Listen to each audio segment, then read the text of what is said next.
Hello बच्चों, आशा करती हूँ आप सभी लोग अच्छे होंगे और पढ़ाई भी अच्छे से करते होंगे। तो बच्चों, आज हम आचार्य रामचंद्र शुक्ल जी का जीवन परिचय पढ़ाएंगे। जैसा कि बोर्ड के एग्जाम में 4 से 5 लेखकों का जीवन परिचय पूछ दिया जाता है, जिसमें से एक ही लेखक का जीवन परिचय लिखा जाता है। तो बहुत से बच्चों का यह शिकायत रहता है कि हम जीवन परिचय कैसे याद करें। तो बच्चों, जीवन परिचय याद करना बहुत ही आसान है। देखिए बच्चों, किसी भी लेखक के जीवन के बातों को क्रम से लिखना रहता है। किसी भी लेखक के जीवन के हर बातों को क्रम से लिखा जाता है और उसे कहानी की तरह एक बार दो बार पढ़ने से हमें जीवन परिचय रटने की जरूरत नहीं पड़ती, वह खुद हमारे दिमाग में बैठ जाते हैं। तो आज हम आचार्य रामचंद्र शुक्ल जी का जीवन परिचय पढ़ेंगे।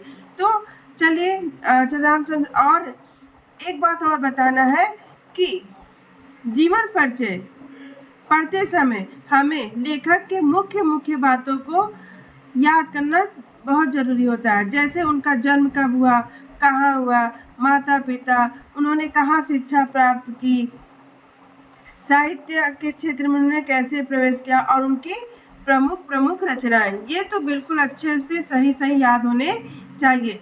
इस तरह हमें लेखक के जीवन परिचय में पूरे के पूरे अंक मिल जाते हैं। तो चलिए शुरू करते हैं आचार्य रामचंद्र शुक्ल जी का जीवन परिचय। तो देखिए बच्चों,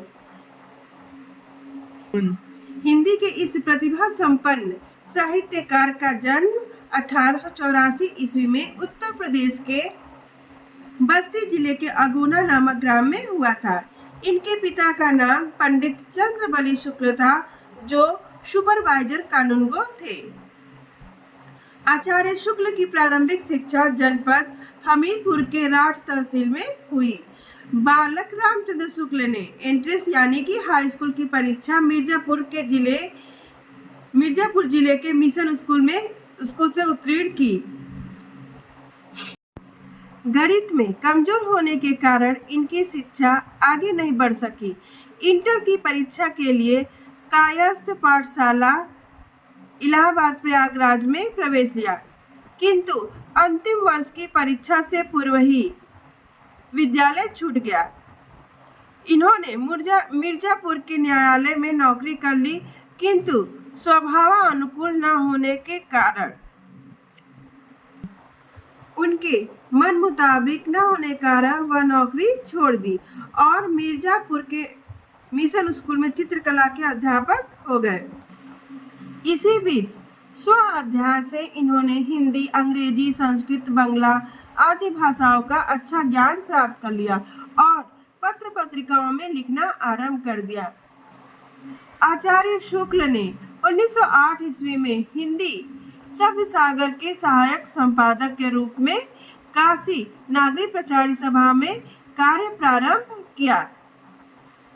उन्होंने 19 वर्षों तक काशी नागरिक प्रचार पत्रिका का संपादन किया।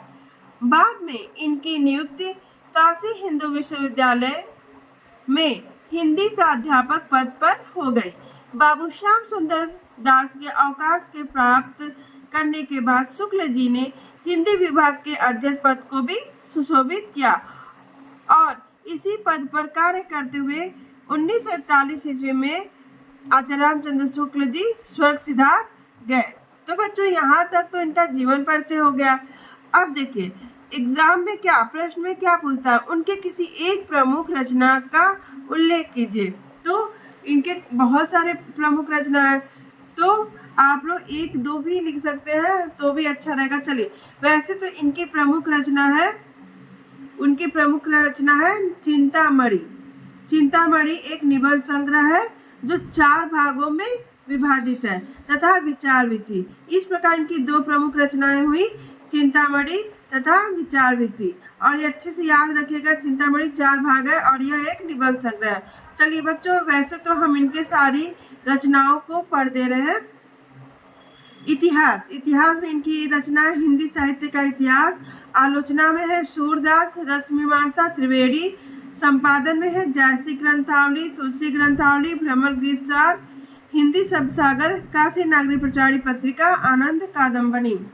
शुक्ल जी की अन्य रचनाएं है जैसे शुक्ल जी ने कहानी लिखा है 11 वर्ष का समय, काव्य कृति है अभिमन्यु वध तथा अन्य भाषाओं में कई ग्रंथों का हिंदी में अनुवाद भी किया है। इनमें मेगास्थनीज का भारतवर्षीय विवरण, आदर्श जीवन कल्पना का आनंद, विश्व प्रपंच, बुद्ध चरित्र काव्य, अस्फुट अनुवाद, शशांक आदि प्रमुख। धन्यवाद बच्चों।